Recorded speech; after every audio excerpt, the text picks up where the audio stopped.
महाराज जी, हम सबका जन्म हरि नाम जपने के लिए हुआ है, परंतु हमें अक्सर ऐसा महसूस होता है कि कुछ और भी कारण अवश्य होगा। उस कारण को कैसे ढूंढें? मेरी जिंदगी का पर्पस क्या है? केवल जगना है बस। स्वप्न का जो दुख सुख है वो केवल जगने से जाएगा। ना आप स्त्री हो, न यहाँ कोई पुरुष है, न यहाँ कोई कर्तव्य है। स्वप्न का कोई कर्तव्य होता है क्या? बड़ा मेहनत किया स्वप्न में जगे तब सब झूठा हुआ ना। स्वप्न में आपने 100 लोगों को भोजन पवाया और 100 लोगों को जान से मार दिया। जो जगने के बाद आपको क्या पुण्य लगेगा कि पाप लगेगा?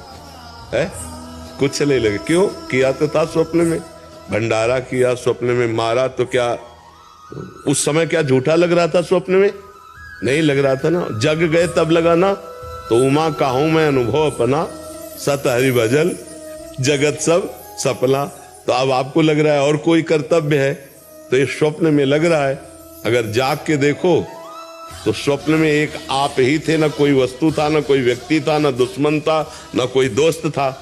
ये पता तब चला जब आप जगे।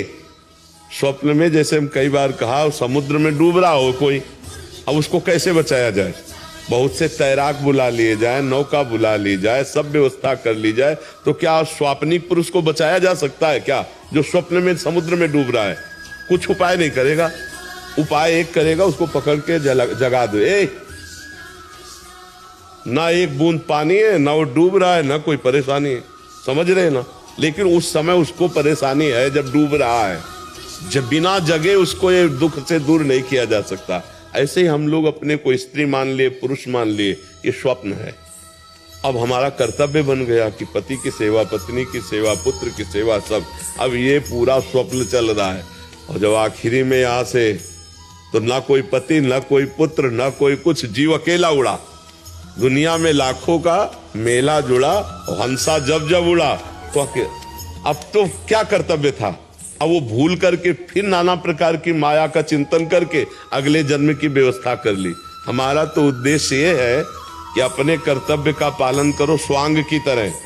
स्वांग में जैसे नहीं, थोड़ी देर के लिए आप किसी की पत्नी बने, या थोड़ी देर के लिए आप मित्र बने, थोड़ी देर के लिए आप जो भी बने, तो बढ़िया स्वांग करते हैं ना, तो डायरेक्टर इनाम देता, पैसा देता है। ऐसे हमें भगवान ने एक स्वांग भेजा है।